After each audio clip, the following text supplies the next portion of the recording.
Estamos iniciando pela TV Câmara de Tupã o programa Mão na Roda. Este programa é do Rotary Clube de Tupã. O Rotary Clube é um clube de profissões, mas antes disso, nós valorizamos o elemento principal de cada profissão, que é o profissional. E, portanto, cada semana trazemos aqui um profissional das diversas áreas para que fale sobre si e sobre aquilo que faz, aquilo que pratica. Eu gostaria de início, ler para vocês uma frase do fundador do Rotary Clube, Paul Harris. Ele disse o seguinte: quando uma tarefa for tão grande que a mente e as mãos são incapazes de realizá-la, tente emprestar a ela um pouco do seu coração. Os maiores feitos conquistados pelo homem são o resultado do esforço conjunto do coração, da mente e das mãos trabalhando. Então, esse é o nosso pensamento. Coração, mente e mãos trabalhando em benefício da sociedade, em benefício da coletividade. E neste programa, nós temos a satisfação, a honra de receber o primeiro-tenente Luiz Carlos Gonzaga dos Santos, delegado da 11ª Junta do Serviço Militar de Tupã. O nome de guerra é aquele nome que o militar recebe para ser identificado. É Luiz Gonzaga. Então, Tenente Luiz Gonzaga, deu-nos a honra de estar aqui nesse programa hoje, nos sentimos muito felizes e queremos dar as boas-vindas. Seja bem-vindo. Muito obrigado. É uma satisfação para mim também estar aqui. Eu estou já na cidade há 2 meses e meio e estou muito satisfeito com o que eu tenho recebido de acolhimento, de boas-vindas da cidade e dos companheiros de trabalho. Aliás, Tupã é uma cidade acolhedora. Sabe que eu morei aqui muitos anos, depois mudei-me para outra cidade, trabalhei 15 anos fora e retornei há 4 anos e pouquinho, né, para a cidade. Dizem que quem bebe a água de Tupã volta. Eu acho que foi isso mesmo, eu voltei, né? Mas, diga, vamos começar um bate-papo, nós queremos te conhecer melhor. Aliás, os nossos telespectadores precisam te conhecer mais. Você disse que está há apenas 2 meses e meio. Sim. Você é natural de onde? Eu sou natural do Rio de Janeiro, né? Eu sou nascido dia 3 de junho de 1970. Minha mãe costuma dizer que eu nasci na Copa do Mundo de 70. Lá no jogo de Brasil e Iugoslávia, no gol de Rivelino. Naquele momento você estava nascendo. nascendo. Gol. E passei minha infância toda no Rio de Janeiro e tive o privilégio de servir as Forças Armadas aos 18 anos, como todo jovem deve fazer, que esse também é um dos motivos da minha profissão, né? Principalmente aqui em Tupã, é o trabalho da Delegacia de Serviço Militar. Eu me alistei, servi ao Exército como soldado e tive o privilégio de fazer uma prova para sargento, né? Um concurso. Fui aprovado e cursei 1 ano na Escola de Formação de Sargento. Lá no Rio mesmo, a escola lá no Rio não? Nós fizemos a prova lá. A escola que eu frequentei ficava em Minas Gerais, Juiz de Fora. Aqui em Campinas tem uma escola grande chamada Escola de Sargento das Armas. Não. Escola de Sargento das Armas fica em três corações. Três Campinas corações? Fica a Escola Preparatória de Cadetes do Exército. Ah, é verdade. Ali são formados os nossos futuros oficiais do Exército, né, que depois dali vão para a AMAN, Academia Militar em Resende. Inclusive, já tocando nesse ponto aí, esse ano agora, a primeira turma de mulheres entrou na AMAN. A SPSEC, ano passado, recebeu as primeiras mulheres de arma no Exército, né? Na parte mais combatente, né? Então, essa escola de sargento que você fez foi em que lugar? Foi em Juiz de Fora. Juiz de Fora. Perfeito. E lá, eu, depois de 1 ano, fui classificado justamente em Resende, na Academia Militar, como sargento. Lá fui servir lá como sargento, fiquei 4 anos lá. E ali tive uma experiência muito boa, que pude acompanhar a formação do cadete ali, aprendi muita coisa legal ali. Tive uma experiência muito boa também na formação do soldado, né? Meu primeiro ano de contato com a formação do soldado. Dali eu fui para a região de Selva, lá em Itaituba, no Pará, onde também pude ter contato lá com a cultura regional, né? Com os hábitos regionais e também alguns perigos regionais também, né? Sim, sem dúvida. A família nesse ponto acompanha. Eu sou casado, tenho 5 filhos. Na época, minha filha caçula estava com 3 meses de idade quando eu fui para lá. E lá... E lá no Pará você foi na condição de sargento. Certo. Já como sargento, e passando lá por algumas distanciamentos, né? Porque lá você tem muita atividade fora da sede, né? Isso onera você deixar a família, você prejudicar a família. A minha família ficou muito prejudicada nesse ponto, porque a ausência, né? E a minha filha teve até uma doença regional e tive que ter um trabalho para cuidar dela, foi difícil aquela época. Passados 2 anos lá, eu fui para o Rio de Janeiro. Voltou para a terra natal. Para a terra natal. E aí, Rio de Janeiro era um local que o militar não tem muito prazer em ir para o Rio de Janeiro, não. O militar, a maioria deles foge do Rio de Janeiro em virtude das condições precárias que tem para o militar lá. Nós, em algumas guarnições, nós temos, às vezes, casa, chama próprio nacional do quartel, que nos fornece, né? Rio de Janeiro é um local difícil você ter isso, né? Você lá no Rio de Janeiro você mora mal, você vive mal, em função do custo de vida, né?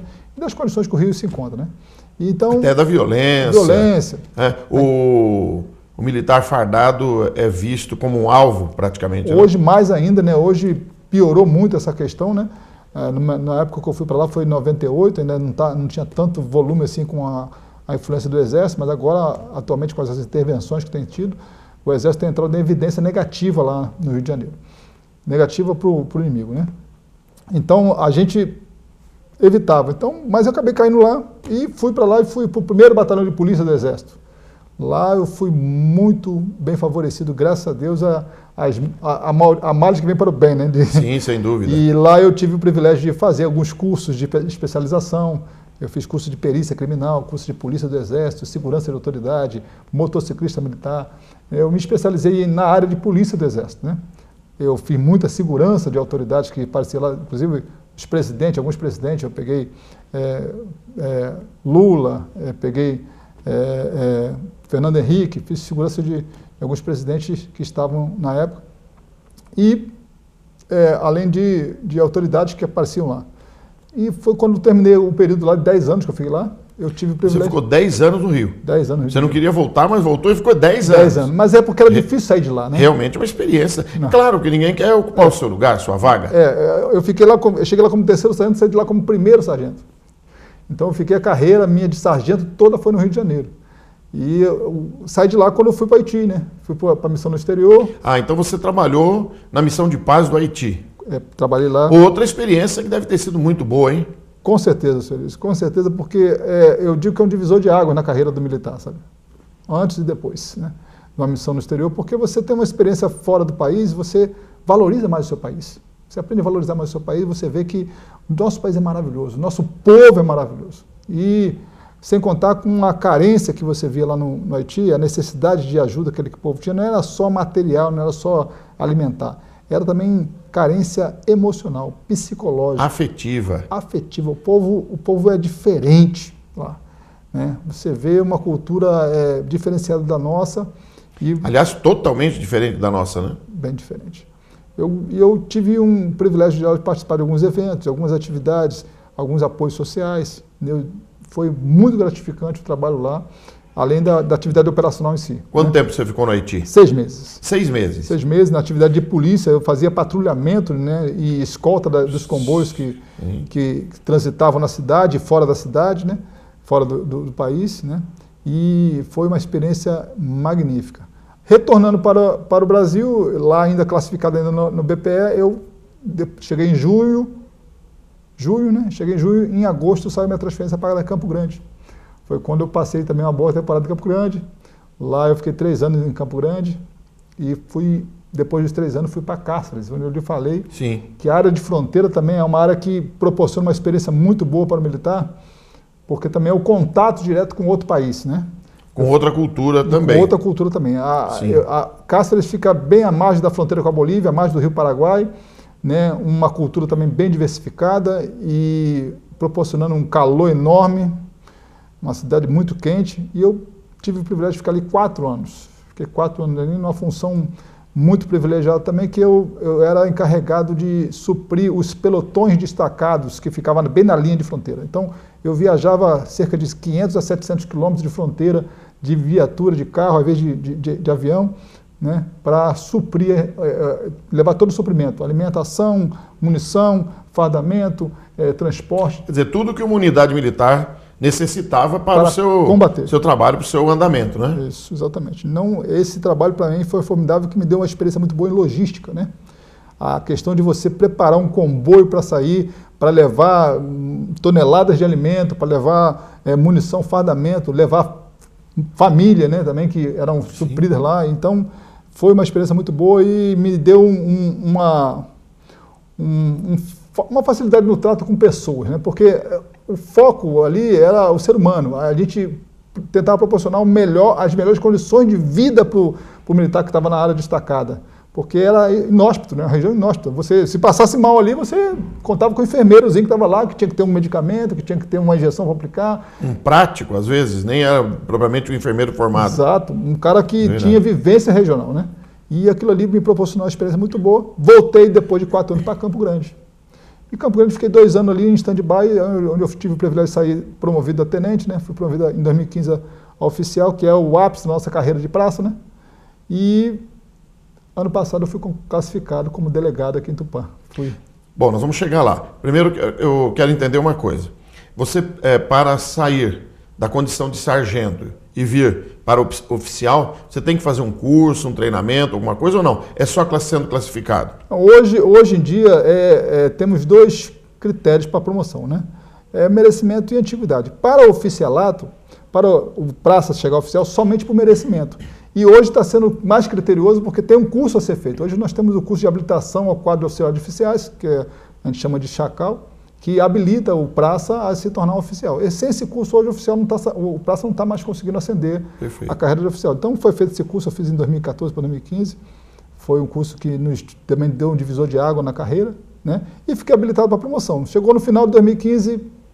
Surgiu a vaga. Surgiu as condições, eu fui favorecido, estava com um conceito habilitado para isso e veio a promoção, graças a Deus.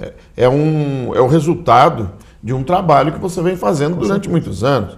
Né? A sua posição em cada cargo que assumiu, o seu profissionalismo, tudo isso pesa e pesa bastante. O Exército trabalha diretamente com a meritocracia, né? O Exército hoje é muito meritocrático, ele tem um nível de avaliação de excelência, né? Hoje o militar ele consegue acompanhar todo o perfil profissiográfico dele, o perfil de avaliação, onde ele é avaliado bem, onde ele é avaliado mal. O militar tem todo um acesso online ao sistema de avaliação dele, como ele está sendo avaliado, em que ele precisa melhorar, em que ele está bom. E isso favorece muito ao teu trabalho, porque você vai desenvolvendo um trabalho não pelo mérito em si, mas pelo profissionalismo que você tem, né? É um estímulo ao profissional. Sim, se você fizer o melhor, você está apto para uma promoção, para ir para um posto melhor, para uma categoria melhor. Muito bom, muito bom. Com relação a Tupã, você achou muita diferença entre as cidades que você já foi? Você disse a princípio que é uma cidade receptiva, uma cidade muito carinhosa, e realmente. Mas em termos de clima, se bem que Campo Grande é mais quente que aqui, né? O Campo Grande eu costumo dizer que tem um clima definido. Campo Grande tem as estações bem definidas. Verão é verão, inverno é inverno, outono. Tupã eu senti que o clima aqui é quente. Sim, é quente. Aqui é quente, não tem muita frescura aqui ainda não. Então uma coisa interessante, este ano especificamente está chovendo demais no verão. Tá. Né? Até nós temos uma pessoa que nós conhecemos, e ela é baiana, e ela disse assim, Tupã tá frouxo para chuva, tá frouxo, né? Ou seja, chove toda hora. Não aconteceu nos anos anteriores. No mês de janeiro, normalmente nós passamos o mês de janeiro, fevereiro quente. Este ano está chovendo bastante e está até bom para dormir, tá bem gostoso, bem fresquinho. Então, eu estou gostando muito da cidade porque, como eu lhe falei, a cidade acolheu muito bem a mim e minha família. Onde eu cheguei, eu fui bem recebido. As pessoas que eu conheci até agora, todas me recepcionaram muito bem, fui muito bem acolhido. E eu estou me adaptando muito bem à cidade, a minha família também. E a minha pretensão aqui em Tupã é não só o trabalho militar que me incumbe, né? Eu tenho pretensão também da socialização, da ajuda humanitária, do colaborar, deixar um tijolo aqui para somar na cidade de alguma maneira. Eu tenho proposto isso até para o nosso prefeito, tenho falado com ele, e para aquelas autoridades que estão vinculadas a mim ali diretamente no trabalho. Por quê? Porque eu acho que todo lugar que você chega, você pode somar alguma coisa e você pode aprender alguma coisa. Sim, sem dúvida. Principalmente fazer amigos, conhecer pessoas. Isso é muito importante. Com certeza. É muito importante. A Bíblia Sagrada diz que é melhor ter um amigo perto do que irmão longe. Do que as burras cheias. Burras são aqueles sacos de couro que se carregava dinheiro no passado. Sim. As pessoas comuns carregavam um saquinho pequenininho, né? E os mais ricos carregavam sacos de moedas de ouro, muitas vezes. Então, você ter um amigo perto é melhor do que você ter muito dinheiro até. Porque o dinheiro pode, em certo momento, não resolver. mas um amigo te dá a mão, te dá o apoio na hora que necessita. Eu posso fazer referência, então, já da amizade propícia de Tupã. Eu estou com o meu carro acidentado, né? Na vinda para cá, no dia 2 de janeiro, meu carro sofreu um acidente na estrada, bateram na traseira do meu carro, aí aquela guerra de seguradora para consertar. Enfim, o carro está parado quase 2 meses já parado lá na oficina consertando. E eu sem carro fico meio transtornado, né? É uma ferramenta de trabalho. É uma ferramenta de trabalho, né? Uma emergência, uma coisa ou outra, você precisa do carro, você acostuma-se, né? E o vizinho lá, muito solidário, muito amigo, me ofereceu o carro dele, já a segunda vez que ele me empresta o carro para determinadas ocasiões. Então eu me senti muito feliz com essa, sabe, com essa amizade espontânea, né? Exatamente. Uma pessoa que quase mal me conhece e me ofereceu um carro, não é qualquer um que faz isso, né? É verdade.